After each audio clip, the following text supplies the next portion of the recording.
Bienvenue à l'Exponentialiste, une émission pour ceux qui croient qu'il existe autre chose, qu'il y a d'autres avenues, pour ceux qui croient qu'il y a d'autres possibilités, qui croient qu'il y a beaucoup plus que ce que nous avons vécu et expérimenté jusqu'à aujourd'hui. Et au travers de chacune de ces émissions, nous voulons vous entraîner dans l'exploration des possibilités divines, des plans de Dieu pour notre vie. Et notre thématique aujourd'hui, c'est l'obstacle est le chemin. Vous savez, souvent dans notre vie, lorsqu'il y a des obstacles, ça vient nous écraser, ça vient nous décourager, on se pose plein de questions. Pourquoi alors que je suis en train de poursuivre ma destinée? Pourquoi alors que je suis en train de poursuivre les plans, la révélation et la promesse de Dieu pour ma vie? Pourquoi c'est si compliqué? Pourquoi j'ai de l'opposition? Pourquoi la porte est fermée? Pourquoi c'est difficile? Eh bien, j'aimerais t'annoncer aujourd'hui que souvent, l'obstacle est le chemin. Alors que nous, notre nature,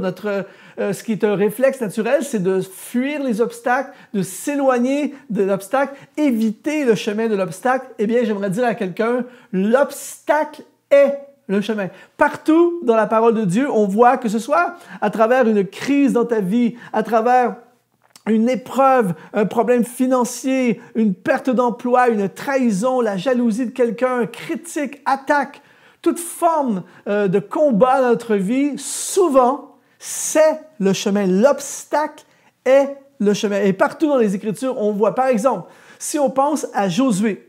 Josué, pour moi, est littéralement un exponentialiste de la Bible, un homme extraordinaire qui a fait des exploits. Quand on lit, par exemple, dans Josué chapitre 1, au verset 1, les versets qui suivent, il est écrit « Après la mort de Moïse, serviteur de l'Éternel, l'Éternel dit à Josué, serviteur de Moïse, « Moïse, mon serviteur, est mort. Maintenant, lève-toi et passe ce Jourdain, toi et tout ce peuple, pour entrer dans le pays que je donne aux enfants d'Israël. Et tout lieu que foula la plante de votre pied, je vous le donne comme je l'ai dit à Moïse. Nul ne tiendra devant toi tant que tu vivras, et je serai avec toi, comme j'ai été avec Moïse, et je ne te délaisserai point, et je ne t'abandonnerai point. Fortifie-toi et prends courage, car c'est toi qui mettras ce peuple en possession du pays que j'ai juré à leur père de leur donner. On ne peut pas avoir aussi plus convaincant que cette promesse. C'est Dieu lui-même qui promet le futur glorieux de Josué. Et pourtant, en Josué chapitre 6, au verset 1, Jéricho était fermé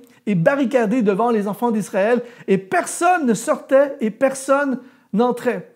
On a un bel exemple ici d'un appel de Dieu, d'une destinée, d'une promesse de Dieu qui est sur la vie de Josué. Et pourtant, alors qu'il va obéir à l'appel de Dieu, alors qu'il se lance dans sa destinée, première chose qui arrive, un blocage majeur, une forteresse qui semblait infranchissable. Et Josué aurait pu dire, mais qu'est-ce qui se passe? Dieu m'appelle, je réponds à son appel et je me lance et j'entraîne avec moi une multitude de personnes, une nation en l'occurrence, et tout à coup, blocage. Eh bien, rappelle-toi que l'obstacle est le chemin.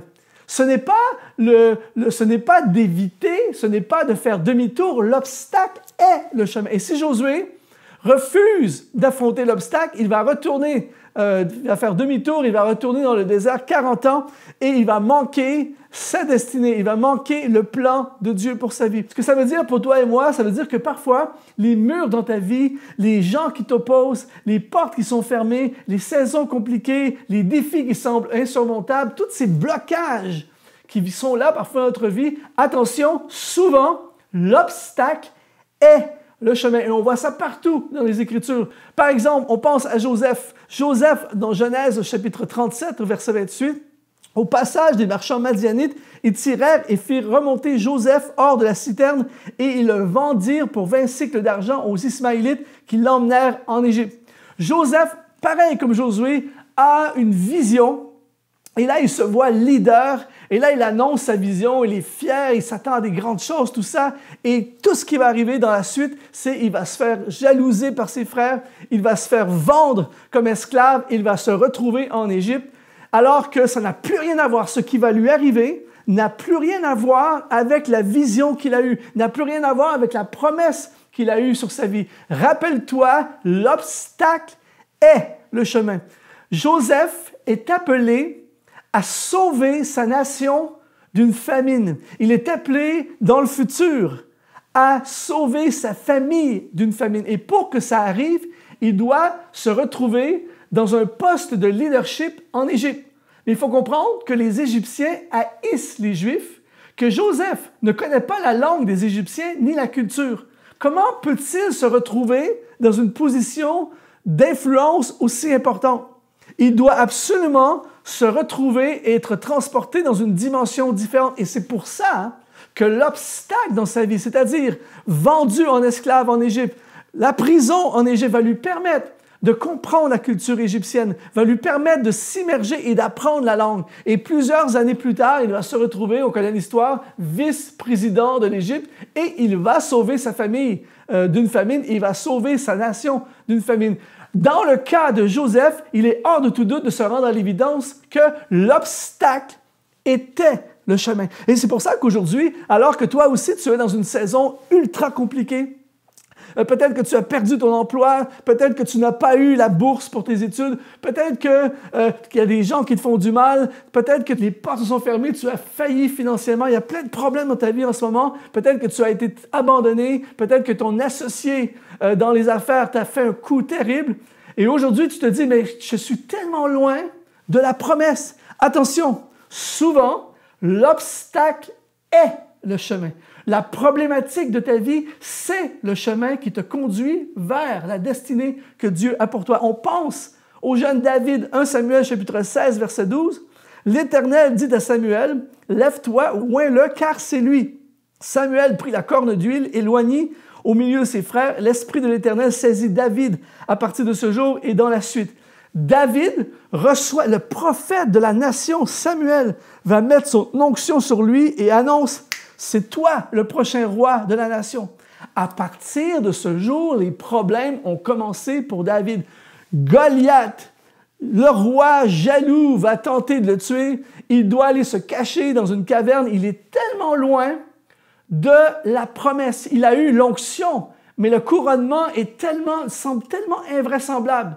Dans le cas de David, nous sommes obligés de dire « L'obstacle est le chemin. » Tout ce qu'il a vécu, tout ce qu'il a traversé, même si c'était sombre, même s'il ne voit plus, même si ça semble sans espoir, alors qu'il est en train d'affronter l'obstacle, il est en plein sur la route qui va le conduire à sa destinée. Ce n'est pas parce que quelqu'un ne croit pas dans ton projet, ce n'est pas parce que quelqu'un te veut du mal, ce n'est pas parce que il y a des géants sur ta route que tu n'es pas dans le plan de Dieu. Avec Dieu, l'obstacle est le chemin. On pense à l'apôtre Paul, par exemple, dans Romains chapitre 1, au verset 15. « Ainsi, l'apôtre Paul écrit, « Ainsi, j'ai un vif désir de vous annoncer aussi l'Évangile à vous qui êtes à Rome. » Paul rêve d'aller à Rome. Il rêve d'évangéliser Rome.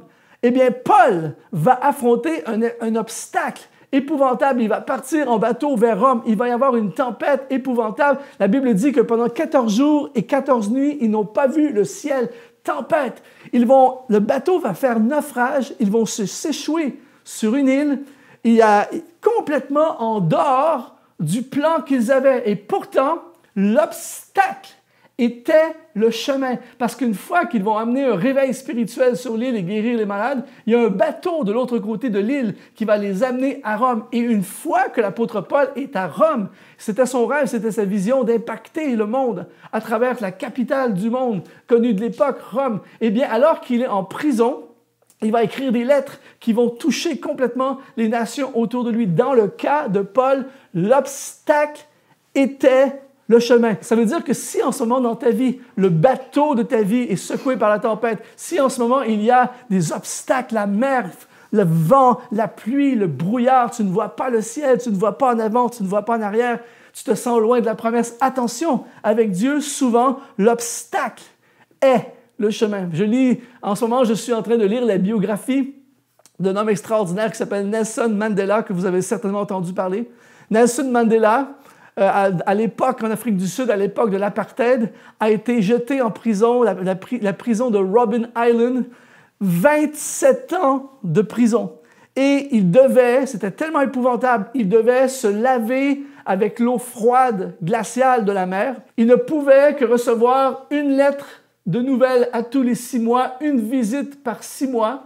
On nous raconte qu'à tous les jeudis, les gardes les amenait, les prisonniers, et leur forçait de creuser un trou de 1,80 m. On les forçait à descendre dans le trou. Les gardes urinaient sur eux, et ensuite ils sortaient et ils devaient refermer le trou et retourner dans leur cellule. Quelque chose d'absolument épouvantable. Mais pourtant, pour Nelson Mandela, l'obstacle était le chemin. Parce que par la suite, il va sortir, 27 ans plus tard, il va sortir de prison, il va être celui qui va faire abattre le régime de l'apartheid, il va devenir le président de la nation, il va gagner le prix Nobel de la paix et devenir un personnage qui va marquer l'histoire littéralement.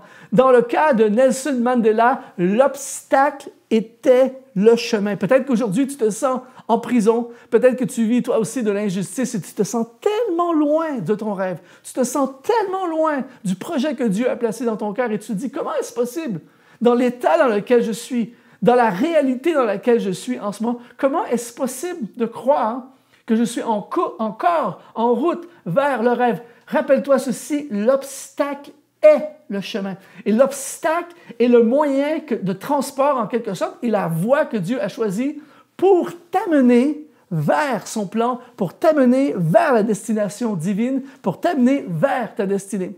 Les Grecs racontent l'histoire d'un roi qui trouvait que les habitants de la ville où il était nonchalants, il manquait de vision, tout ça. Alors, il a fait installer il a fait amener une énorme pierre sur la route qui donne accès à la ville. Et les gens n'avaient pas accès, ne pouvaient plus sortir de la ville. Et le roi s'est caché pour observer le comportement des gens. Les gens arrivaient devant la pierre, et quand ils voyaient la pierre, certains essayaient de la pousser un peu, et vu que c'était trop difficile, ils faisaient demi-tour. Il y a des gens qui, en voyant la pierre, faisaient complètement demi-tour, et personne ne cherchait à enlever la pierre. Tout à coup, il y a un paysan qui est arrivé et qui a commencé à pousser la pierre. Il a vu que c'était trop difficile. Il est parti dans la forêt chercher des bouts de bois, et il est arrivé, il a installé, il a fait comme un genre de levier. Et après plusieurs heures d'efforts à bouger, levier, tout ça, il a demandé de l'aide à quelqu'un, tout ça. Et puis finalement, ils ont réussi à bouger la pierre.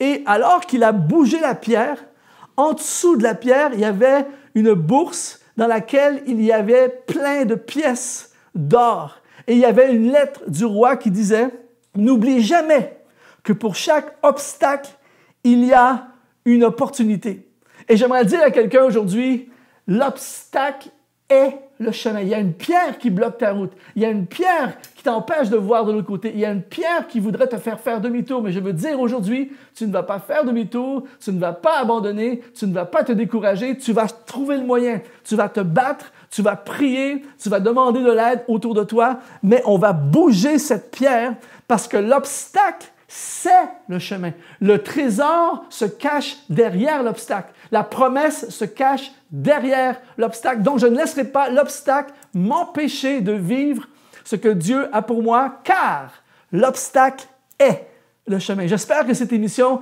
t'a inspiré et t'a surtout encouragé. J'ai créé pour toi une formation gratuite qui s'appelle « Les 4 réponses pour le succès de ta destinée ». Tu vas dans le lien qui apparaît ici, exponentiel.net/gratuit. C'est une formation pour t'aider à entrer dans ta destinée. Ici Luc Dumont, c'est un honneur de te servir et je te dis à la prochaine émission.